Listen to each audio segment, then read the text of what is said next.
In August 1991, at the Barrow Neurological Institute in Phoenix, a 35-year-old woman named Pam Reynolds lay on an operating table. She had a brain tumor that could burst at any moment, and the only way to save her was a procedure that required her heart to be completely stopped by machines. The surgical team began by lowering Pam's body temperature to 16 degrees. They drained the blood and fluids from her skull, taped her eyes shut, and blocked both of her ears with small speakers playing continuous clicking sounds. With one click, the machines took over. The monitor flatlined. There were no brainwaves, no heartbeat, and no measurable activity.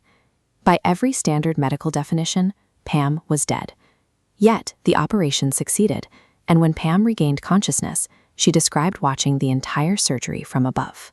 She perfectly remembered the exact shape of the bone-cutting saw, noting it looked like her electric toothbrush, and repeated specific conversations the surgeons had while she was under. In medical science, we operate on the Dependence Thesis. This shows how every mental experience relies entirely on brain activity. If the brain is switched off, consciousness ceases to exist. Remembering details from a surgery while in a clinically dead state should be impossible. This leaves us with a difficult question. Did Pam's consciousness somehow separate from her physical body to observe the operating room, or is there a biological failsafe that activates in the brain during our final moments? To figure out what happened, we can look at the patterns in what people see when they almost die. In 1975, researcher Raymond Moody coined the term near-death experience, or NDE. He noticed that across thousands of cases, patients described the exact same sequence: a long dark tunnel, an out-of-body sensation, an encounter with beings of light. But the details of those encounters vary widely depending on where you look.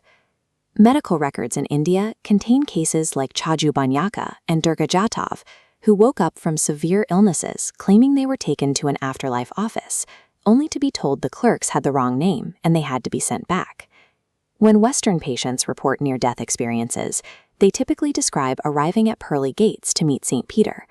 In contrast, Hindu patients frequently recount meeting Yamaraj and his clerks, who check their life records in a physical ledger. This flowchart maps out those regional differences clearly.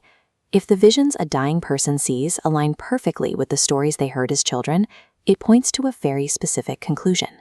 Our brains use the cultural expectations we grew up with to construct the images we see when the body begins to shut down. Psychologist Dr. Susan Blackmore argues that these visions are the result of a dying biological system trying to make sense of its own breakdown. Take a look at this cross-section of the human brain. The visual cortex handles our sight, and it has more cells dedicated to the center of our vision than the edges. When a dying brain is deprived of oxygen, these cells start firing randomly. Because there are more cells in the center, you perceive a bright light surrounded by fading darkness. It creates the illusion of a tunnel. That feeling of deep, profound peace also has a clear biological origin. In moments of extreme physical stress, the body releases endorphins and morphine-like chemicals that flood the system, instantly numbing pain and creating intense euphoria. Even the out-of-body experience is a known physiological response. When fighter pilots execute extreme maneuvers, gravity pulls oxygen away from their brains, causing G-lock, or G-force-induced loss of consciousness. To study this, the U.S. Navy placed volunteers in large human centrifuges, spinning them rapidly to induce unconsciousness in a controlled manner. When these healthy individuals woke up, they described the exact same sensation of floating outside their bodies, watching themselves from above. No one in that centrifuge was dying, and no gateway to the afterlife was opening. By observing extreme physiological stress, we can map nearly every supernatural symptom of a near-death experience back to a predictable biological reaction.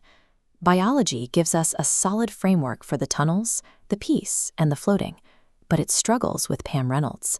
A dying visual cortex explains why she saw a light, but it doesn't explain how a woman whose eyes were taped and ears were blocked could accurately describe a bone-cutting saw and recite the exact words her surgeon spoke.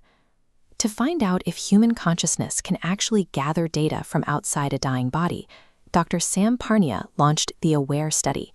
His team placed hidden images on high shelves near the ceiling in hospital rooms where cardiac arrests frequently occur. If a patient's soul floated up to the ceiling, they would see the image. Over 4 years, the team monitored thousands of cardiac arrest patients across 15 hospitals. A small percentage reported near-death experiences, but not a single person could accurately identify the hidden images. Pam Reynolds remains an unresolved anomaly. We don't have all the answers to her specific case, but the lack of an immediate scientific explanation for one event does not automatically serve as proof of the supernatural. There was a time when humans looked at a lightning strike and assumed it was the physical anger of a god. We eventually learned the physics behind it. The gaps in our current understanding of consciousness will likely close in a similar way. Perhaps the most useful data we have about death comes from palliative care nurse Bronnie Ware. After spending years talking to people in their final days, she found that no one regrets their mistakes. Their biggest regret is not living a life true to themselves. Spending your time waiting for a promised heaven or worrying about a potential hell pulls your attention away from the only reality we know for certain: the present moment. Since we cannot scientifically prove what happens after our heartbeats stop, the best thing we can do is focus our energy right here. We have the opportunity to make this one guaranteed life our own heaven.